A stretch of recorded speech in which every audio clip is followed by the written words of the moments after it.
राजर्षि परीक्षित ने कहा, गुरुजी बस ये मन की ही तो बात है, मन ही तो एकाग्र नहीं होता है। गीता में भगवान श्री कृष्ण से अर्जुन कहते हैं, भगवन् चंचलम ही मनः कृष्ण प्रमायी बलवदृढ़म्।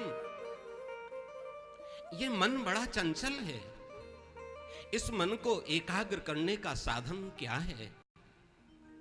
तो गीता में भगवान कहते हैं, अर्जुन अभ्यासेन तु कौन्तेय, निरंतर अभ्यास के द्वारा और मन को एकाग्र किया जा सकता है।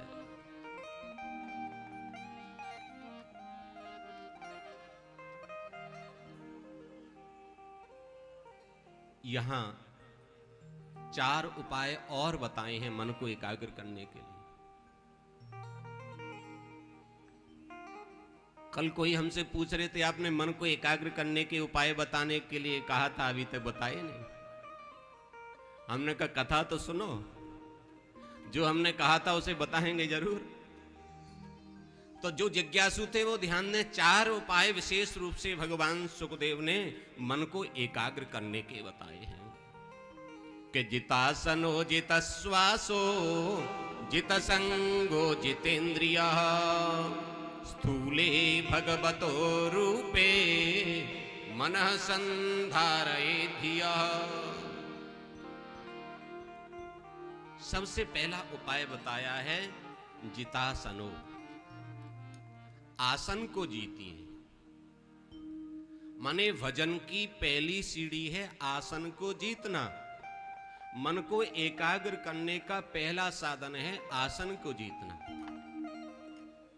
आसन को जीतने का मतलब समझ गए?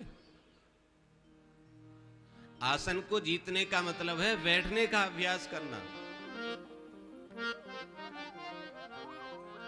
सबसे पहला उपाय, आलती पालती मार करके बैठने का अभ्यास करें, मेरुदंड थोड़ा सीधा हो, और फिर जो भी गुरु मंत्र है, जो भी नाम मंत्र है, उसका हम भजन करें।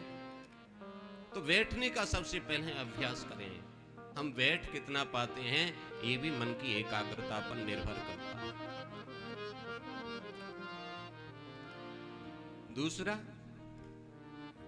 दूसरा फिर है बैठने के बाद दूसरा उपाय है जितश्वासो।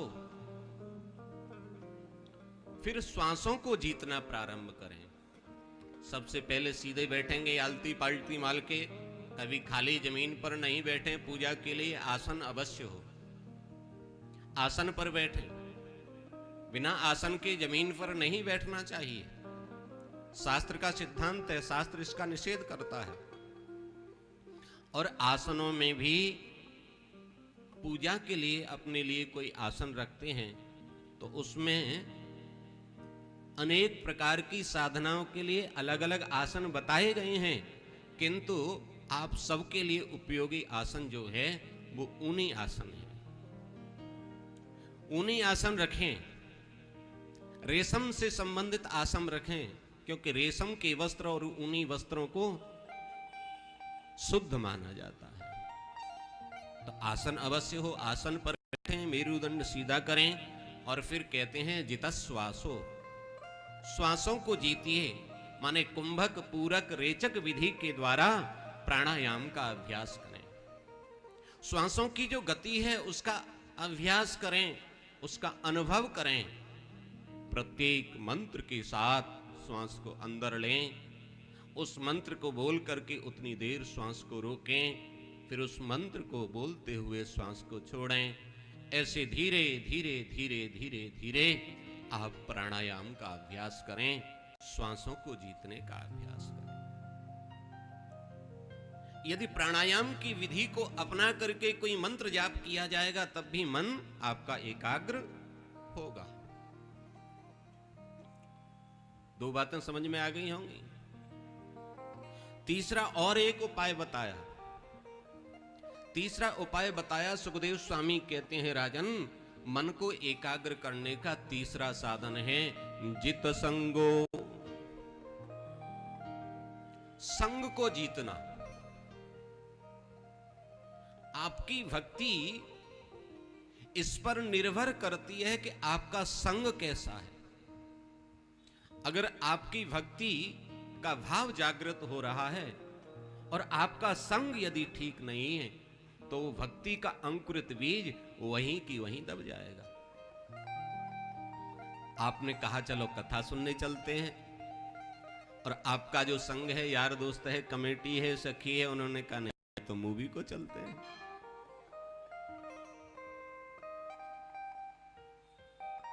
तो संग पर निर्भर करता है, इसलिए संग ठीक हो, क्योंकि संग का बड़ा असर होता है।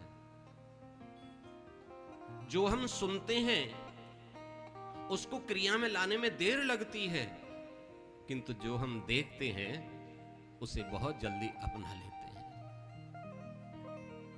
इसलिए कहा जितेंद्रियो जित संगो, संग को जीते। संग कैसा हो? बोले सत्संग हो, श्रेष्ठ संग हो।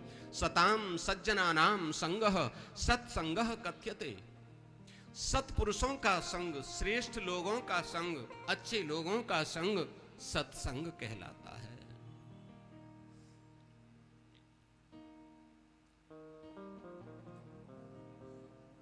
महर्षि वाल्मीकि, बहुत डीपली हम जाना नहीं चाहते, किंतु आपको बता दें ये कभी रत्नाकर डाकू हुआ करते थे। लूटना पीटना काटना ही इनका काम था। सुबह से शाम तक यही कार्य करते थे।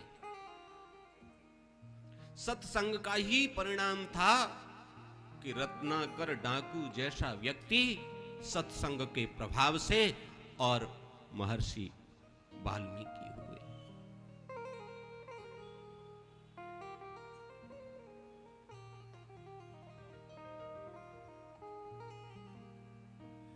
वाल्मीकि ने उल्टा नाम जपा हुए ब्रह्म समान। हिंसा छोड़ अहिंसा पकड़ी, छोड़ी पिछली बान। महिमा सत्संग की, जड़ भी सुधर जाते हैं। सप्तऋषियों के दर्शन एक दिन हुए, उनको भी लूटने के लिए ही चले। उन्होंने कहा क्या करते हो, किसके लिए करते हो? परिवार के लिए। बोले परिवार इन तुम्हारे कर्मों में तुम्हारे साथ है कि नहीं? बोले पता नहीं। तो बोले पूछ के आओ। बोले ठीक कह रहे हो, हम जब तक पूछने घर जाएंगे तब तक तुम निकल लेना यहां से। नहीं हम यहीं रहेंगे। तुम्हें अगर विश्वास नहीं है तो हमें यहीं किसी वृक्ष से बांध के जाओ। सप्तऋषियों को बांध करके ये रत्नाकर डाकू घर गया। घर पूछा मैं ये जो कमा के लाता हूं, ये कमाई का जो साधन है, ये मेरा साधन ठीक नहीं है। मैं इस प्रकार कार्य करके आता हूं, क्या तुम मेरे इन कर्मों में सभी सहभागी हो? परिवार वालों ने कह दिया कैसे कमा के लाते हो इससे हमें मतलब नहीं है, हमें तो व्यवस्था से मतलब है। आकर के बताया उन संतों के संग का ये प्रभाव हुआ महाराज कि वो रत्नाकर डाकू हिंसा छोड़ करके अहिंसावादी बन गए। संतों ने कहा बेटा राम राम जपो। इन्होंने कहा गुरुजी राम तो मैं बोल ही नहीं सकता हूं, क्योंकि जीवन भर मैंने हिंसा की है और हिंसा करते करते मेरा मन मारने काटने में लगा रहता है। तो बोले मरा मरा बोल सकता है क्या? बोले हाँ ये तो बोल सकता हूं। तो बोले मरा मरा ही बोलो।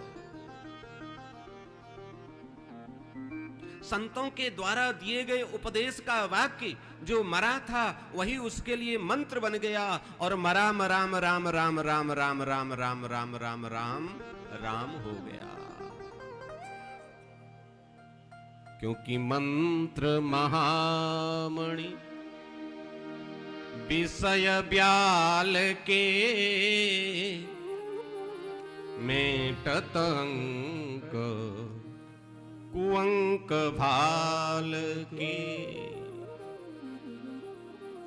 गुरुदेव के द्वारा दिया गया एक शब्द भी मंत्र होता है और उसमें वह शक्ति होती है जो आपके जीवन को बदल सकता है।